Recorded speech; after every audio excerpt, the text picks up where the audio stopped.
These boys have spent 3 episodes tearing consoles. The only tears they're going to be seeing is from their eyes when Daddy's bumming them in jail. Welcome to Shart Select.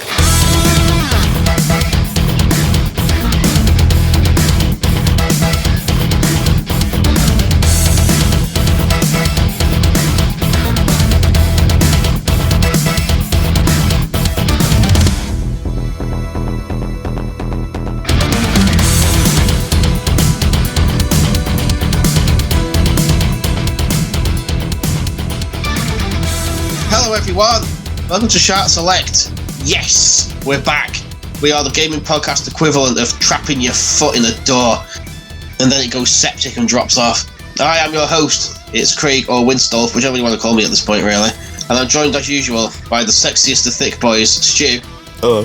Hello. Hello. I'm Stu. Sounds like from Shenmue. Hello. Shed Stu. Hello. I'm looking for audio quality. And we are joined by the original star of Shenmue, Ryan. Hello. Hello. How's it go? Hi. Hi, I am Ryan. Have you seen any thick boys? That's not the first thing I say to people when I introduce myself, you know. I don't know, I've heard stories. Hi, Ryan. Have you seen any thick boys? Try down at the gym, and there's Ryan outside the gym just peering in through the window. Like Purple Aki. Yeah, Purple Aki, oh Christ, that's maybe not something we should go into on the podcast. Suffice to say, he's a local legend in the northwest of England. I like, enough about Purple Aki. Yeah, enough about Purple Aki! I sneak in the air vents like Metal Gear Solid and peer down looking at people. Watch women with no pants on doing pull-ups on beds. Thick boys. That's alright then, so I'll say, you're not a pervert. You're a thick boy pervert, there's a difference. Oh, He's like that. He's like groundskeeper Willie. Grease me up. Ryan's like that one NPC in Pokemon that peers through the gym window where all the girls are. Remember him in Pokemon Red? He's a dirty little bastard. He was. I kind of wish I could just like set me Pokemon on him, teach him a lesson. Why could that ever happen in Pokemon? Even in the anime, why don't Team Rocket just get a gun? That solves so many problems. Oh yeah. Give me that Pikachu. And then he just pulls a gun on him. Oh, I'll shoot you in the head. You're very different. What about that swimmer that's in Red as well? Talk to her while she's swimming. I know what he says, I've got 3 Pokeballs. Like, where do I keep the third one if I'm holding 2? Woman's secret. Are we suggesting that it's the old ping pong ball trick as seen in seedy nightclubs? Yeah, firing Pokeballs about. Go, Lapras! Her Kegel floor must be fucking unbeatable, her pelvic floor. Go, pelvic floor! Okay, so that's a delve into the world of Pokemon there, just to get started on a completely unrelated subject today, because I think it's going to be the final episode of the console tier specials. So not that unrelated then? Yeah, true. Especially because the first console is very sort of relevant to Pokemon. But yeah, we're going to cover handhelds today, and maybe 1 or 2 obscure consoles, or we'll be here forever, or probably do a 4th episode, and we don't want to do a 4th episode. Oh, no. These things work best in trilogies. Alright, Ryan, hit me with some music, bro. In the first position in the Shart tier, we've got the PlayStation 2 and the Xbox 360.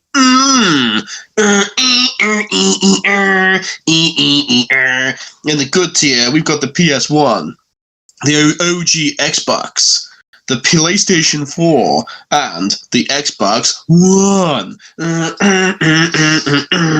Why am I turned into Master Metal like? In the OK tier, Sareth, we've got the Mega Drive, the SNES, the Switch.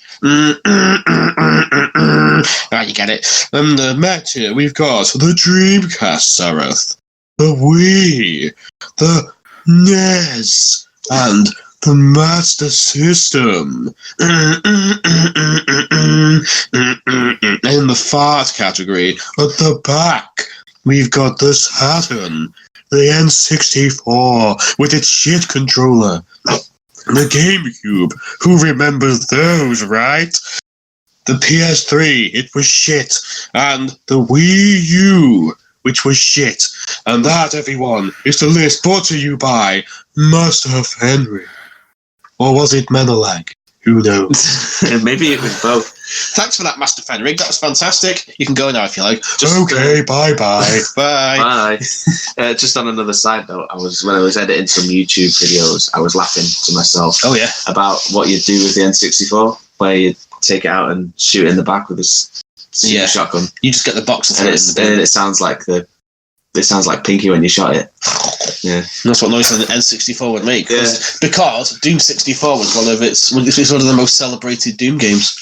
So it'll make a noise like a Pinky when you shot it. It's only fair, isn't it? Anyway, should we launch into the final episode of consoles? Let's get it done. Let's start if we cast our minds back to the year of 1989/1990. Remember what happened in that year? Dawn of a new decade for one, wasn't it? We finally fucked off the 80s. Everything became a lot more 90s. And Nintendo released this kind of underpowered, even at the time, hybrid between a calculator and a console called the Game Boy. This big grey bad boy with burgundy buttons and a tiny monochromatic screen. And little did they know when they released it that it would be the most influential handheld of all time. So they say the guy that made it, right, came up with the idea whilst on the train in Tokyo, or was it Kyoto? Wherever Nintendo are based, I think it's Kyoto, isn't it? And he saw a guy messing with a calculator, probably typing boobies on it or something. And he was like, my God, imagine if we had one of them that played games. Of course, there was the Game & Watch first, and this is kind of what came from that. So there you go. I was reading the description for it, but what I've just told you about it. There was a smaller version released in 1996 called the Game Boy Pocket, which is very nice. In 1998, they had the Game Boy Color, which introduced some kind of washed-out colours to the game. That's a different handheld to talk about. Yeah, we can cover that bad boy later, unless I've not put it on this list. You never know. I might have just lumped it in with Game Boys. Right? That's a different one, though, isn't it? Well, same thing. We'll just you can play Game Boys games on it. We'll grade them separately. Yeah. And all Game Boy versions combined sold 118.69 million units. So that's the Game Boy for you. Both of you guys have a Game Boy growing up?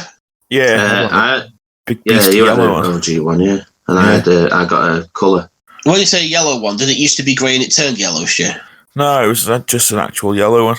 Ah, right. I had the original Game Boy for a few years, with only one game. I had Alien 3, which was A, shite, and B, really difficult. And then I got a Game Boy Color in, 1999 or something, with Pokemon Red. And that's pretty much the only game I ever played on it, apart from Wario Land. What games did you guys have on your Game Boys? Tetris. Oh, yeah. The only reason I had a Game Boy was to play Pokemon. Same here, pretty much, yeah. Mine got a massive, shot in the arm once Pokemon came out. Until then, it pretty much got ignored, bless it. I'm trying to think of other games that came out on it, to be honest. I suppose we should mention... I had a couple, but... I suppose we should mention Tetris. Don't worry, I put a circle of salt around the podcast. The Tetris man can't get in today. So we can talk about Tetris briefly. It's probably one of the best-selling game of all time still, I think. No, it's Minecraft now. Oh, that's depressing, man. Oh, Tetris. Oh, God, no. Oh, no. No. Guys, help me. Say the spell to ward him away. Well, thanks, guys. Fucking hell. This was just a drill, by the way. If it really was a Tetris man, Captain Blood from a Stone over here and Captain Silent over there would have saved my life, wouldn't they? I'd get his autograph before he took you away. What a cunt. Okay, so you would say pretty much Pokemon was the game that lured us Sega fans to the Game Boy for the longest time. I don't think I ever played... I played a couple of games on it, but was never really into them. Well, yeah. Well, I had more games for the classic Game Gear, which we'll get onto later. Oh, I never owned a Game Gear. I played one once, it was cool, but more about that later. Yeah, fair enough. Well, I'll tell you what, let's go on to grading the Game Boy to get us warmed up. I'd say historical importance is massive for the Game Boy. I spent hours on Pokemon on it. I would probably give it, obviously the technology is pretty dated by today's standards. That screen was never that great. I'm going to say maybe a 3 out of 5 for me. What do you guys think? Is this Game Boy Color and the normal one combined? Yeah, let's say across all versions. Yeah, I'd probably give the original a 2, but the Color a 3. Yeah, because but there's. Oh, would I? No, I don't think I would actually, because they weren't even backlit. No, Yeah, there was no. look- You had to have all the accessories. You had to have like a big fuck off screen stuck to the top of it with like yes, a magnifying the glass. Yeah, and the lights on it, and then you had to have the speakers on the side of it. Then you had to have Yeah. a fucking battery case in the back. Yeah, that's because as time went by, instead of releasing new models all the time, they just released bonus bits to like pimp it. Yeah. To pimp this old handheld to keep it up with the current models, and it still did, and it still beat them, which is absolutely ridiculous. So I'm going to get a 3 out of 5 just because of its historical importance. I think it kicked off the handhelds arms race. So I'm going to stick. It's like the AK-47 of handhelds, like old, basic, but it still does its job. About you, Stu? I think 2. Where would Ryan stand on this? Yeah, I'm going to give it a 2 as well, just because it's historical importance and all that, but like I said, it wasn't very user-friendly at the end of the day. It wasn't backlit. You couldn't use it in the dark. You had to get a light to fit onto the side and all these other bits. Well, yeah. I've got something else to say about backlighting later, but that's not for the Game Boy. There's another console which isn't backlit that drives me insane. But let's move on to the next one. Let's jump over to Sega in the years 1990 to 1991, hot on the heels of the Game Boy, because of course it is. It's the Sega Game Gear, a.k.a. a Master System in a little box. Yeah. A.k.a. the Battery Murderer. Yeah, it's rinsed batteries. Yeah, it was portable, but took like 4 C batteries. Yeah, like those batteries that are like the size of an oil drum that they put in the back of it. Yeah. I'm pretty sure it had an exhaust as well. Yeah, like a little 2-stroke engine. Whilst you're playing Sonic on it. Playing Sonic Chaos on it. So I never got to play on one of these ones, but it was pretty cool. Yeah, we had a Game Gear. I had loads of games for it. We had Master System Sonic that was ported on it, and Fucking Master solid. System Sonic 2 that was on it. Chuck Rock, remember that, Stu? I remember Chuck Yeah, Rock. Chuck Rock. He sounds like a buff bloke, doesn't he? Chuck Rock! He sounds like a thick boy, Ryan, doesn't he? That's why you like him. He's a caveman thick boy. Hi, I'm Chuck Rock. Unga bunga, put your bone in me. Bend over, Ryan. It's me, Chuck Rock. So I just sound like a Texan then. I'm Chuck Rock. Exactly. I've come down. I've struck oil. Yeehaw! So Texans. This is my bad Texan impression. I'm sure you're not all like Let's that. go, boy, Ryan. It's me, Chuck Rock. It's me, Arthur Morgan from Red Dead Redemption 2. Okay. Anyway. So, interestingly, with the Game Gear, to actually play Master System games on it, which is what it had ported to it anyway, you had to buy a converter. But the fact is, you could plug a converter into your Game Gear and put a Master System cartridge in it, and you could play Master System games on it. That is still pretty cool. No, that's pretty cool. Kind of random, but pretty cool. And there were some other good games as well, aren't there? Remember Crystal Warriors? Was that How many hours would we put into Crystal Warriors? Oh, yeah. Was that a tactical RPG? Yeah. Like Final Fantasy Tactics? You had to get into their castle, basically. And you could either kill everybody or get your princess there. But if obviously your princess died, it was game over. That sounds pretty cool. But she was pretty badass as well. See, We're wizards and that. It's good. You see, Sega did a few like tactical RPGs and stuff. They always seem to get overlooked. And it was backlit as well, which is a big bonus. Yes, it was backlit. Nintendo. It was backlit. And it sold 11 million units. Consider the success by Sega, but never got anywhere near the Game Boy. No. But, so there we go. I never owned one, so it's hard for me to grade it.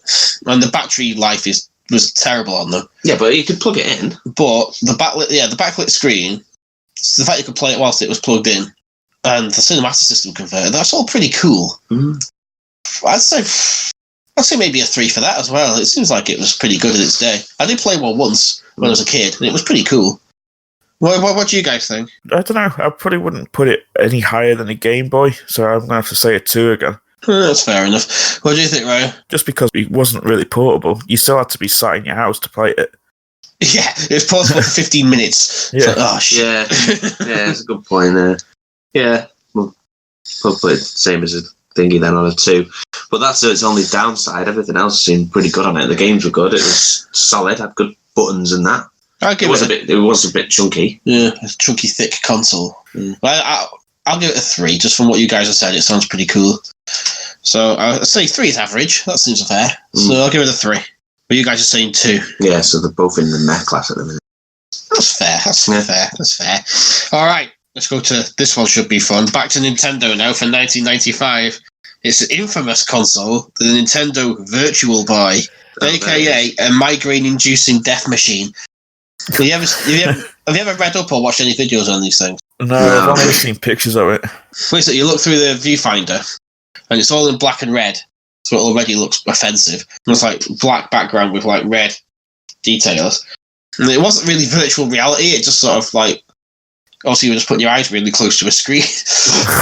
It gave a lot of people migraines, and it was bad news. It was really infamous as it really, wasn't it? So it was marketed as a portable tabletop console. It had stereoscopic 3D graphics, and they had red monochrome games from ROM cartridges. And apparently it sold 770,000 units and was considered a commercial failure.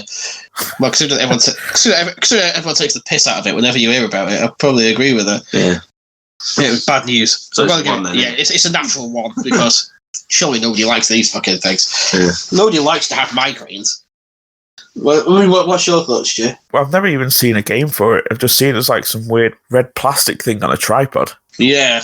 Apparently people are still making homebrew games for it today. Someone put Street Fighter 2 onto it. How? But I think I'd rather... I don't know. Good question. I don't actually play one myself, so it kind of makes it a bit unfair to grade it, but just with its reputation alone, it's clearly not a good thing to own. I'm going to say 1 out of 5 for that one. Yeah. Ryan? Yeah, I've already put it in there. Well, Ryan's just like straight in. He's like a beaver in a dam. Just chipping away at those logs with his teeth. Alright, sorry. Next up, Next up, same year, 1995. Have you guys ever heard of the Sega Nomad? Well, no. Imagine the Game Gear, but beefier. And it's got a cartridge slot in the back. And it plays Mega Drive games. That'd be like a dream come true. But it's portable. But also, same as the Game Gear, really bad battery life. Terrible battery life, probably even worse than the Game Gear. But you can play Mega Drive games on the move with it, which is pretty awesome. Apparently, they were built for use on Japanese airplanes for a while. They weren't sold in Europe, only in America and Japan. And the total unit amount sold was 1 million. Sounds like a bit of... I haven't got a picture of it on this, Timmy. Well, I think maybe don't grade this one, because we don't... We know relatively little about it, but I just thought I'd trot it out so you could have a little think about it. Trot it out. Portable. What could have been. What could have been, yeah.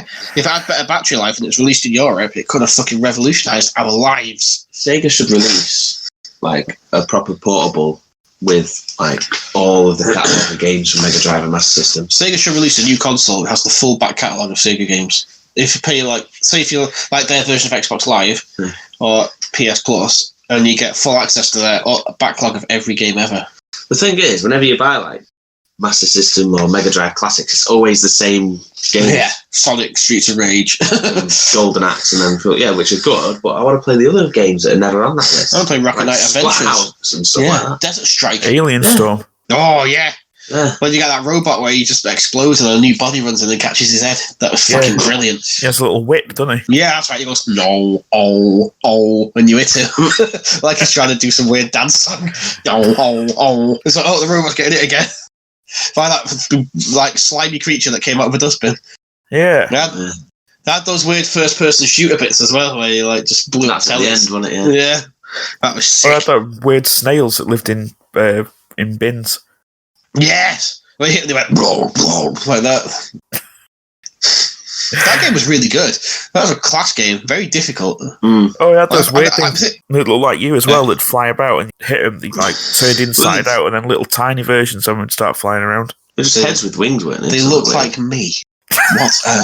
What a cunt. Well, Jim. Well. You've hurt my feelings now. I'm going home. Well, no, I'm joking. I am home. I am home. It's all right. Right, next up, we go to 1998/1999, the year of our Lord. It is the Neo Geo Pocket. Oh, there it is, yeah. Now, the Neo Geo, I don't know a great amount about. Apart from it had some really good fighting games. And it had, I think it's Metal Slug, which they're supposed to be really good. Never really played that much of them. I really ought to catch up with it one day. But it played monochrome games from ROM cartridges, so monochrome, that's surprising. It's black and white, it's like the Game Boy again. Well, there was a version that played colour, which is the Neo Geo Pocket. You'll never guess what they called it, the Neo Geo Pocket Colour. What? Mind blown. We should release a version called Shart Select Colour. Just you could do the YouTube videos in lots of colours. It'd be nice. It was quickly discontinued because of the colour. Because obviously, why would you play a black and white version when you can have the colour version? And the colour version was backwards compatible with Neo Geo Pocket games anyway. So okay, good. That's like really good marketing, guys. The combined that and the colour sold 2 million units, and SNK pulled out of hardware production after that. So that was their Dreamcast. That was their last gasp. In fact, it was more their Saturn because the Dreamcast sold well. They just don't have any money left. Again, I don't know a massive amount about it, so I find it hard to rate it. What do you reckon? Should we rate it, or should we put it into the non-rated bin? I remember seeing one in Wally's and always wanting one. One, but I do remember seeing them in shops. Woolworths. The shop that sold a bit of everything, and old people still complain that it's not there anymore. Everyone loves Woolworths in this country. For Americans, it's just a shop that sells a bit of everything. That's all I can say about it, really. It died in 2007 when the market crash thing happened. Was known for its pick and mix. Yes, pick and mix sweets. Yes. So many kids have shite teeth because of that place now. Beautiful. So kind of shite teeth. Do we rate the Neo Geo Pocket, or do we just consign it to the bargain bin of non-rated items? I would say... Throw it in the bin. Yeah, to the bin. Throw it in the bin. Yeah, throw it in the car, Ryan. You're good at throwing things in bins. Like that N64. We should take out I just placed it on top. Yeah. There we go, Ryan. You couldn't see that, listeners, but Ryan did a very good action for placing something on top of a pile of rubbish there. It was beautiful. It turned me on a bit. Next up, then, 2001, the Game Boy Advance. Have you guys ever seen a Game Boy Advance? Yeah, I had one. Yeah, I've got one right here. I got mine off eBay for £15 because it was pink. There you go. Pokemon games and that. Yeah. Ryan's currently holding my pink, weighty Game Boy Advance. Pink toy. Yeah. Weighty Game Boy pink toy. See, look, the screen came on then, look. Has it got veins? But Ryan, what do you notice about that screen? It's not backlit. It's not backlit, Ryan. Again. In 2001. And I'll tell you another thing. Turn it around. What do you notice about the batteries, Ryan? What? They're just normal batteries. You can't even charge it. Game Boy Advance. But anyway. Advance, is it? I thought they were backlit, to be honest. Well, the later models were. But let me tell you about it. Was it the SP that was... The clamshell thing. Yeah. So the good thing about the Advance is, the very good thing, is that it's backwards compatible with Game Boy and Game Boy Color games. Yeah. Which is very cool. There was a smaller folding version, as we say, the Game Boy Advance SP. It looks like a square, which you can open up and it's got a screen in it. Have you got that as a separate thing, or are you including it together? Yeah, we'll chuck them together. And there's the Game Boy Micro in 2005, which is literally the tiniest, most ridiculous little Game Boy in the world. Apparently, there was a portable DVD player version that could play Game Boy Advance cartridges, released by Vistion in 2006. I suspect it's probably only in Japan and America, because I've never heard of that before. And it sold 81.5 million units. Bloody hell. I'll say this, I like my Game Boy Advance. It's got some really good games on it. Yeah. Advance Wars. Advance Wars is class. Pokemon. It's just a shame that Fire Red. Pokemon had a gold, Fire Red silver. and Leaf Green. Yeah. Sapphire. I've got gold. I'm playing Fire Red at the moment. It's good. Heart Gold was on DS. DS. It's on the DOS. The DOS. It was Fire Red and Leaf Green. It was on this one, and Sapphire and Ruby, I think. Something like that, isn't it? Yeah. Captain Pokemon over there. Yeah, Captain Pokerstew. But yeah, Captain Pokemon game going.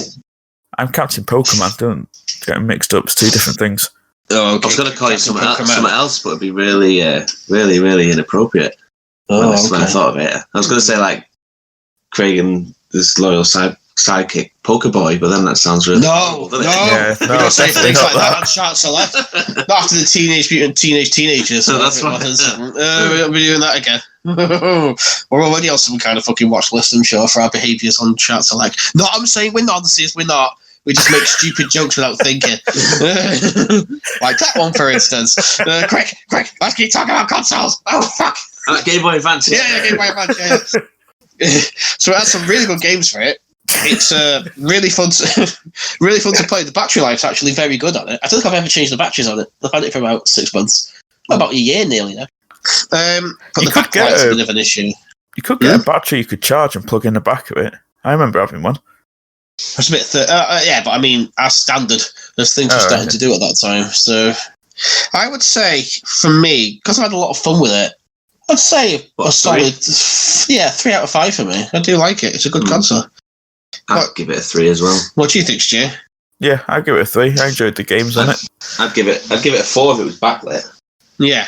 Okay. Yeah, so we got this a little worm light on it. Worm light. I had one of them, a cheaper one from China. It broke. Yeah, but then it just reflects on the screen. Yes, it does. See my own face, like my own fucking double chins looking gormlessly back down at me. It's like, oh man, it's not a good experience. Your own reflection judging you. Yeah, why do I look like this? What the fuck are you? So yeah, 3 out of 5 for me. Just for creating that. Are you? Just creating that existentialist nightmare every time I try and play a game. Motherfucker. Of course. Okay, bad Annie impressions, guys. I'm enjoying that. So what do we think? Final numbers. 3. 3 on the doors for the Game Boy fans. Okay. Yeah, good on it. Good on it. I'm happy for it. Next, we jump out of the realm of console manufacturers and into the world of mobile phone manufacturers, that's cell phones for our American listeners, with the Nokia N-Gage 2003. I had an N-Gage. You did. Of course you did. Or, as one lad in college used to call it, the Nokia NH, because he spoke like missing his T's out of things. That's just the northern parlance sometimes. Instead of saying butter, he'd say butter, and GTA was GTA, and he called the N-Gage the NH, Nokia NH. There's no T's in Nokia N-Gage. I know, but he still managed to miss out the K's. He did. He did pretty well, really. So it's a combination of a game console and a phone. It played multimedia cards. Yeah, but they were well expensive, weren't they? Well, yeah. Like full price, £30 for like a Sonic game.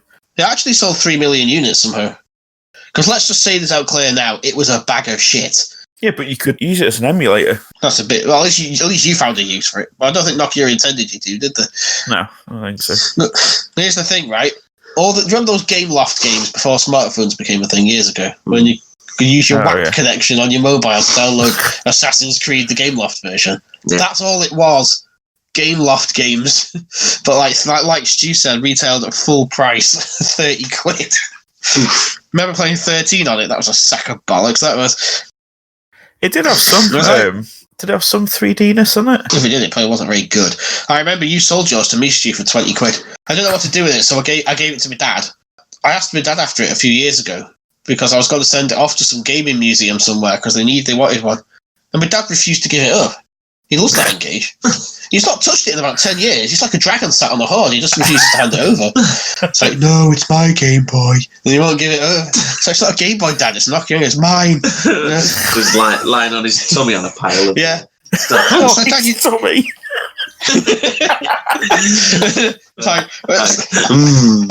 I might want to use it one day. For what? A fucking paperweight?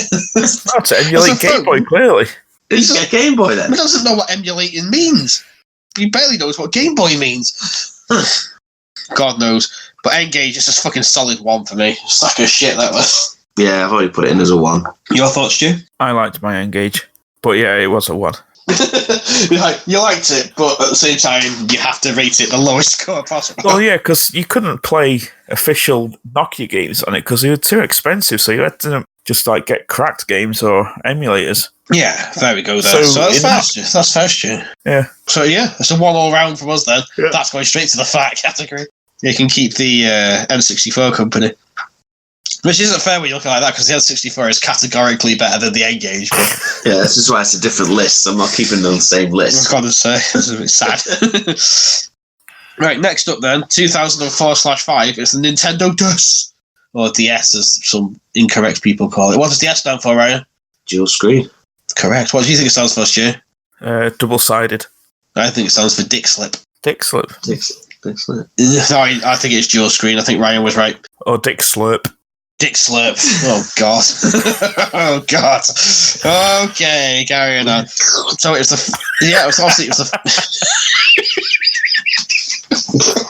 Oh, God. What's going on?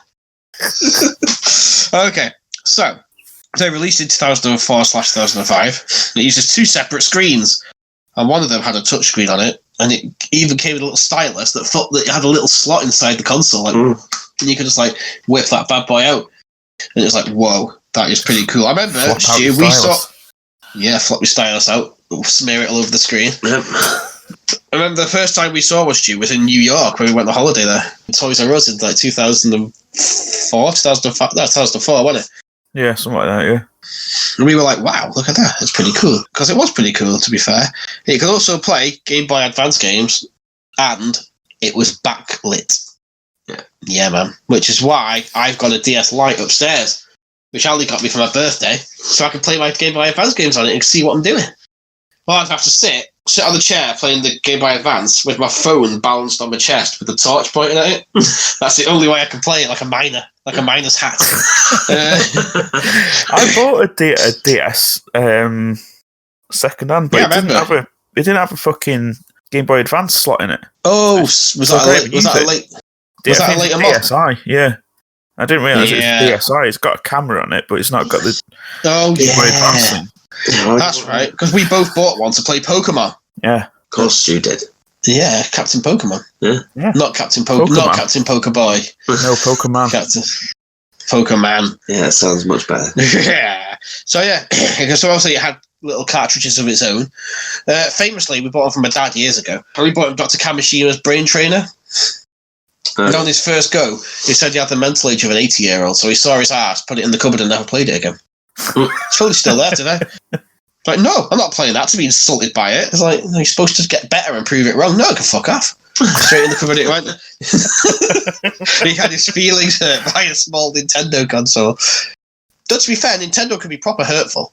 Has someone ever been on Wii Fit? No. Yes, that's passive aggressive. That is. Yeah, I've seen it's been 280 days since you last logged on and did some exercise. You chunky cunt. It's like if you stand on the scales, and like you're like at the unpleasant end of the BMI scale, it goes bum, bum, bum, bum, bum, bum, plays like token fucking fat guy music at you. Like what a cunt! What's it play? Does it go? Bum, bum, bum, bum, it may as well do. It may as well do. That judgmental, motion control little twat. It's like, what? If I wanted to be insulted, I'd walk down the high street in like 2003 or something when it was full of scallies. Yeah, the Wii is a scally. It's a little scally bastard just sat there. Oh, mate! Insulting you. For those from other countries that don't know what little scally bastards are, I'll just look it up on Google. I'm sure you'll find a few. Search for the Cursor Massive on YouTube. Yeah, then you'll see what a scally is. So yeah, there you go. So Nintendo, cunts, insulting me. Right, you're going off a bit of a tangent here. That doctor, what's the doctor's name? Dr. Kamishida. Yeah, don't forget he looked a bit noncy, didn't he? He did, because he was made of polygons. He was a polygon nonce. Polynonce? Polynonce. Or a nonce-gun. That's why they trapped him inside that video game. So he couldn't harass people anymore. He just had to insult you through the screen. He was stuck in there like Reboot. Whoever remembers that cartoon? The shit scene. Yeah, the Canadian. Oh, I used to enjoy the stories though. I like Megabyte. He was cool. Mega Overbite, they should have called him. Mega Underbite, even. He was a cool baddie. Anyway, so in 2006 they released the DS Lite, which is the one I've got upstairs with the advanced slot still in it.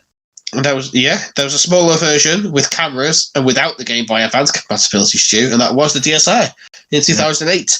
And the larger version with a better screen was the DSi XL in 2008, because Nintendo love constantly refining the handhelds and releasing new versions all the time. All except the Game Boy. Yeah, they refined that like once or twice, and then that was it. Then it was done. The DS, because it sold so well, didn't it? They just thought, we'll just keep remaking different versions of it. Yep. Most importantly, this was the first one to lose the Game Boy name, so they must have been pretty confident in it if they thought it didn't need the Game Boy name to sell. And I think it did sell. I think it sold really well. Yeah, you go, 154 million units between them. More than the Game Boy. It's a fucking beast. I really enjoy playing my advanced games on it. And it had Phoenix Wright Ace Attorney on it, which anyone who knows me will know I got a bit obsessed with at one point. So I was running around shouting, "Objection!" at random people all the time. Constant Phoenix Wright, objection! Yeah, man. Take that! He's a lawyer that goes around solving his own mysteries. Like, not only is he the lawyer, he's also the case handler. He physically goes out and does the police's work for them. He's a fucking Trojan. The man's a Trojan. just for Phoenix Wright Ace Attorney. No, I'm joking. Also, the backwards compatibility. I would give my little DS Lite. It has a lot of shovelware for it, though. I suppose that's the downside. There's a lot of shovelware. I don't know if you ever noticed. You go in a shop and like CEX or somewhere. There's a lot of shit. A ton of shit. I'd give it a 3 out of 5 as well. It could have been better, but same as the Game Boy Advance. Yeah, could have been better, but there's so much fucking shovelware for it. It brings it down a bit. 3 out of 5. Not used to. Yeah, same 3. What's Ryan say? Same, yeah. Yeah, I agree with everybody else. I'm not really much of a... Never really had much experience with one. No. Right. I mean, the wife's got one, but I've had a couple of games. I bought Heart Gold for it and give it a whirl. I had Heart Gold, yeah. Heart Gold was cool. You got to catch a big I got bored again. Firebird boy. I was like... Yeah, Pokemon's Pokemon, isn't it? You mean... Every game's the same, that's what does me edit. I wonder if the new one on the Switch is going to mix things up a bit. Sword and Shield. We'll have to see, won't we? Loads of kickback on that, though, isn't there? Because it's not got the national Pokedex isn't included in it. The national, like the original one. Previous to this one, you play through the main story, and then at the end of that, you get given the national Pokedex, so you can go and catch every previous Pokemon that's been released. Yeah, previous generation. But on this one, it's not having that. It's just having just one set Pokedex for this one, and that's it. I don't think it's really a problem. DLC, itself. That's why. Yeah, maybe. You have to be like super OCD to want to catch 750 odd Pokemon. Especially one that looks like a fucking bucket or one that looks like a fucking ice cream. Yeah, but you've seen some of the later ones. One was literally an ice cream. One's like snail ones as well. Yeah. No, the new ones look shit, don't they? It's like one's literally just a fucking corgi. Yeah, it's like I'm just walking down the street in Kyoto and going, what could the next Pokemon be? Oh, a Fire Hydra! Oh, that dog's doing a poo. What about a dog turd Pokemon? It's like, come on, guys. You're running out of ideas. There's no harm in sticking with the ones you've got and making a good game around them. Yeah. Instead of making up new Pokemon, why don't you make the game world a bit more interesting? Not, go to a town, go through some wilderness, go to the gym, go through a cave, go to the gym, go through a town, go to the gym. Fight the Elite Four, it was easy. Do it again, it was easy. Do it again, it was easy. It's boring. Yeah. Go get Mewtwo. No, you got Mewtwo now. What's next? Nothing, because you've done it all. No, go back and get Pokemon you can't get in the game because they're not included on this version. Yeah. Glitch the game out and get Mew. Except you don't get Mew, you get something called Missing No, which is just a glitchy load of pixels. And you can get Snorlax. There's a level 100 by swimming around outside. What was the island called? It's Cinnabar Island, the last one you go to. And you can feed infinite rare candies to all your Pokemon, so they're all level 100. You better believe your ass I did that. That's the DS, everybody, yeah. So 3 out of 5 all around, are we saying? Yeah.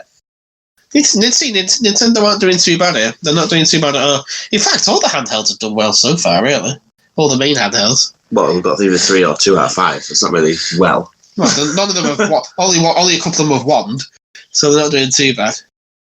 Next up, 2004-2005, Sony PlayStation Portable. Oh, yeah, I love my PSP. You could interact with the PS2 and the PS3. I don't know what it means by interact. The PS2, you had to buy that network edition adapter thing, as we discussed in the previous episode.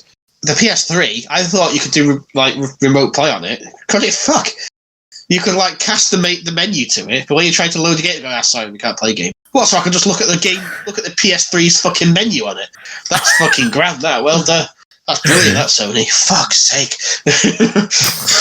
Not quite the Nintendo Switch, is it? You know what I mean? It didn't make any sense though, the PSP, because it was like porting over PlayStation games, but it didn't have 2 analog sticks. So what's the point? No, there was only a couple of games that ported over. But I had, but what was really difficult? Yeah, I had a 3D shooting game called Coded Arms. Yeah, which is pretty badass. But the controls were triangle, circle, X, and square was your directionals where you walked, and then the analog stick on the left-hand side was your aim. Oh, it's disgusting.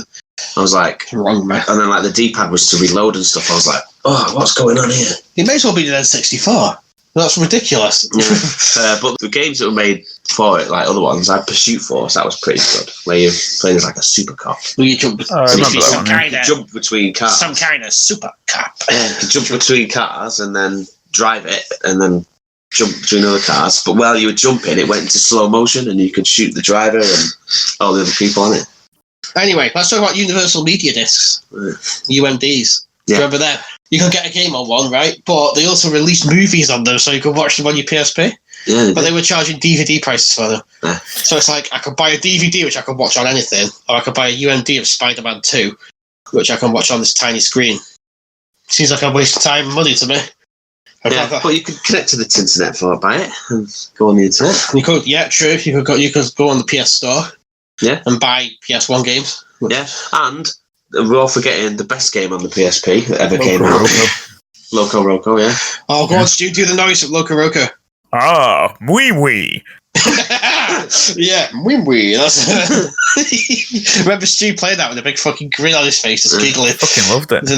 With the sound of wee in the background every 5 seconds. I think it really spoke to. You get some weird ones where they were like all had moustaches. Yeah. Yes. That's one that Stu played as. Somewhere inside Stu's cold, dead, flinty heart, there's a little flicker of joy, and it activates every time he sees Loco Roco. Yeah, the joy cog started spinning, all the cobwebs fell off. Yeah. And then it turned just once, like, because the Loco Roco was on. Yeah, that's and then right. it stopped again. And you can almost see a smile appear on his surly face. It did, just the corner, because the cog turned, it went and then down again. And you can see just one little tear in his eye. Yeah. As his soul woke up for the first time in years. And then it stopped again. Oh, beautiful. Loco Roco. My favourite game for it was probably Final Fantasy Crisis Core, even though it completely retconned the story of Final Fantasy VII in some stupid ways. It was still quite fun. Is that the one that turned Cloud into some weirdo that wasn't even Cloud? No, that's... You played as a guy called Zack, who, during the plot of Final Fantasy VII, we found out, it's very complicated. It's all to do with losing your memory and assuming somebody else's identity and thinking you were them. But basically, it's about a guy called Angeal who's got some serious issues with his commanding officer. Angeal would never do that! That's all he says all the way through the game. It's like, the evidence is there. He would do that. But yeah, he just retconned the whole story and made it ridiculous. But it was still quite fun. So there's that one. Anyway, there's a lighter and thinner version released in 2007 called the PSP 2000. So they released that 7 years too late. They should have called it the PSP 2007, shouldn't they? Dickheads! And it had apparently there was a PS3 3000 the year after that had an LCD screen and a microphone. Is that so you could call it a cunt and it'd hear you? Yeah. And there was the PSP Go in 2009, which had no UMD drive, so you had to download all your games for it. As far as I know, anyone who owns one of them just use it as a PS1 emulator. A handheld PS1, essentially, is all it was good for. And there was even one without internet connectivity released in 2011 called the E1000. That's the E1000, not the T1000. It wasn't a liquid metal policeman. Somehow it sold 80 million units. In case you can't tell, I'm not too warm on the PSP, really. I enjoyed mine, but then obviously as time progressed and the games really didn't. Exactly. It had a couple of good games. I'd probably give it a 2 out of 5 for me. It didn't tickle my nipples in a particularly nice way. I tried it and everything, started rubbing it on me. Stu's turned into a cat again. Stu's turned into a cat! Stu, come back! Stu's turned into a cat. Oh no. How do we turn him back? You can hear him trying to fight through. I can hear his human laugh. Come on, Stu. Come on, come back to us. I know you want to chase birds. Little bells. It's Stu. Oh, hi, Stu. Hello. Oh, he's a good boy. Hello, Stu. Who's a thick boy? Who's a thick pussycat? Yes, he is. Yes, he is. He's a good pussycat, isn't he, listeners? Stu, are you back as a human yet? No, okay. Stu Cat, what's your thoughts on the PSP? He's fighting. He's trying to get his words out. Come on, Stu. Oh, he's back. Hey, well done. We thought if you turn back into a human now. Slightly. I think I'm just a furry at the moment. He's just a furry. We all know you're a furry, but have you turned back into a human yet, Stu? He's just a furry at the moment. Yeah, we all know. He walks around in his dog costume barking at people at parties. Really, a cat costume? Obviously. No, because inside the dog costume is a cat. He can dress as a dog if he wants, Ryan, even if he is a weird cat. Ooh, he's turned back into a cat again. Stu, stop purring at us, it's weird. He's out of control, isn't he? He's gone bad. He's turned into a pussycat. Oh, little pussycat. Could the episode art for this picture be Stu as a pussycat? I think that needs to happen. That'd be so pretty. Two friend. Oh, just a cat woman. Juice face. Yes. We are, Stu, are you back as a human there? Yeah, I'm sure. Throw him away. He managed to break in. 1 sec. Break in. Secure the perimeter! So, PSP, I'll give it 2 out of 5 because the UMD movies were a waste of time. It had a few good games, but not too many. And what the fuck is with that one analog stick? Yeah, they really dropped the ball there. 2 out of 5 for me. Ryan? Unfortunately, I'll have to agree with you. But I did enjoy my PSP. Yeah, but yeah, so held back by hardware constraints and pointless movies. All they needed was just, if they just kept the second analog, it would have been better. What do you think, Stu? Yeah, same. I mean, it had decent graphics at the time as well, didn't it? Yeah, it was PS2 quality graphics, I think. Yeah. Had a decent Wipeout game on it as well, didn't it? Yes. Or was that the Vita? The Vita had a Wipeout, didn't it? Were any PS2 games ported to it, remember? Some women were like dual released. Yeah, man. What do you reckon, Stu? What number do you give it? I'd give it 2. Just because it's one lonesome little chode analog. Yeah, little chody analog. No one cares about it.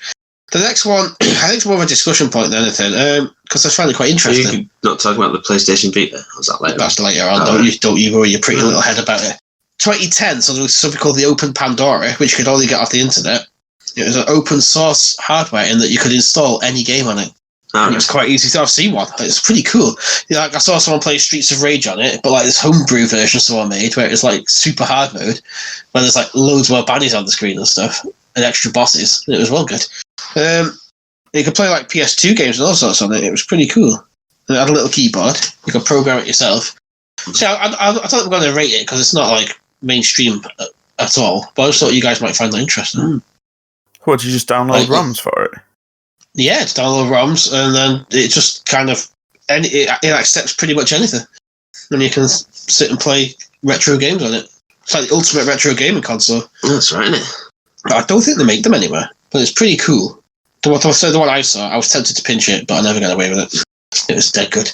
So anyway, that was a brief aside about the Open Pandora. If you're into open source ROM games, maybe do a googly on one or an eBay. Do a googly. Like an old man, aren't I? Like in college when we had the Silver Surfer, remember her? Oh, yeah.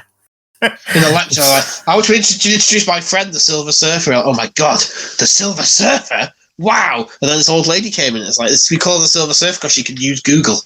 Oh, wow. Fucking hell. Anyway, next up, we go to 2011. There's something called the Nintendo 3DS. Say it again, it's similar to the DS, 2 separate screens, one's a touch screen. One of them had a 3D screen. Yeah, you didn't need glasses to wear. No, which is impressive, but it could be a bit migraine-inducing. Yeah, it gave me headaches when I haven't turned it on. I had to go on one, I was like, yeah, just press this, turn 3D on. I was like, oh my god, my eyes, I'm cross-eyed. Yeah, once again, I bought one for my dad. He never played it. So I stole it off him. And now it's my missus's little 3DS that she never plays either, so I might rob it off her as well. In fact, give me 1 sec. I've actually got one. I'm going to show mine on the 3DS. It's like show and tell. I've actually got this shit. Yeah, but nobody can see it. There you go. Ta-da! Look at that. That's a Gen 1 one, I think.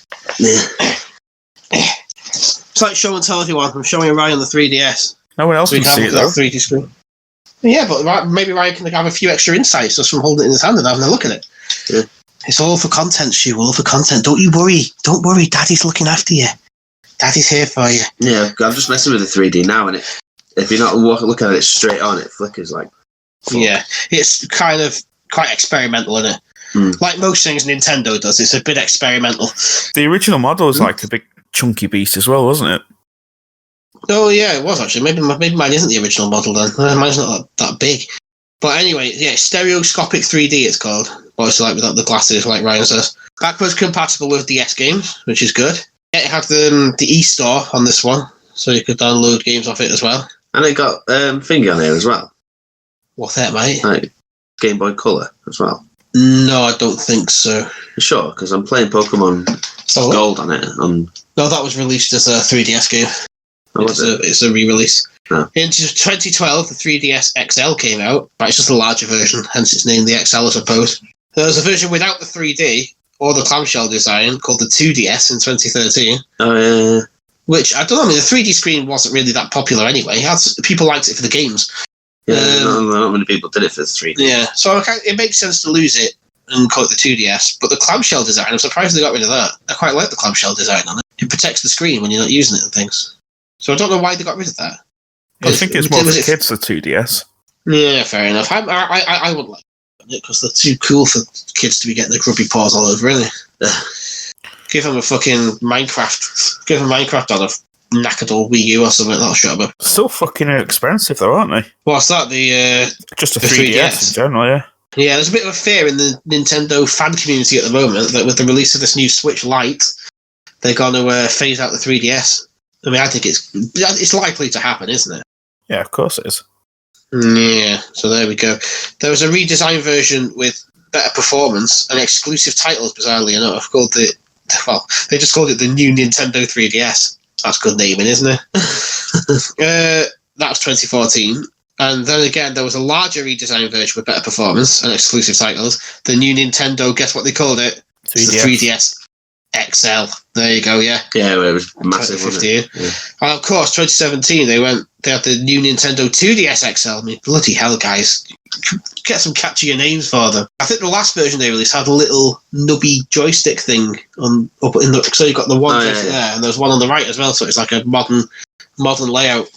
Because they released a Smash Brothers game for the 3DS a couple of years ago. And everyone loves Smash Brothers.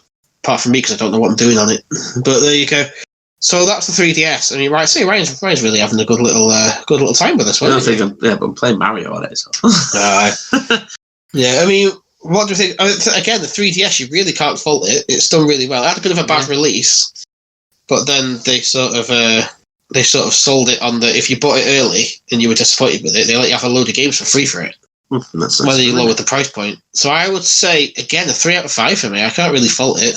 There's not that many games that I got into personally, but in terms of hardware and the range of games for it, 3 out of 5. What do you guys reckon?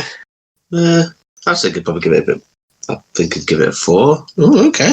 That's good. Because if you look at where it's come from and where it is to, like, would you grade it the same as the original DS? Would you say it's the same? I'd say I had the same amount of enjoyment out of it. So yeah, I'd stick at 3. But at the same time, I respect your 4. So you got to stick with 4, yeah? Yeah. What do you think, Stu? But yeah, it's got the better games on it. It's better hardware and stuff. So you can't really leave it the same as a normal DS. So it's going to have to be a 4. Fair enough, then. So 2 4s and a 3. The 3DS did very well there. So Ryan's loving it. He's having a good time on this. Just a little smile on his face. Right then. Should we move on to the next one? The next one's... I had one of these for years.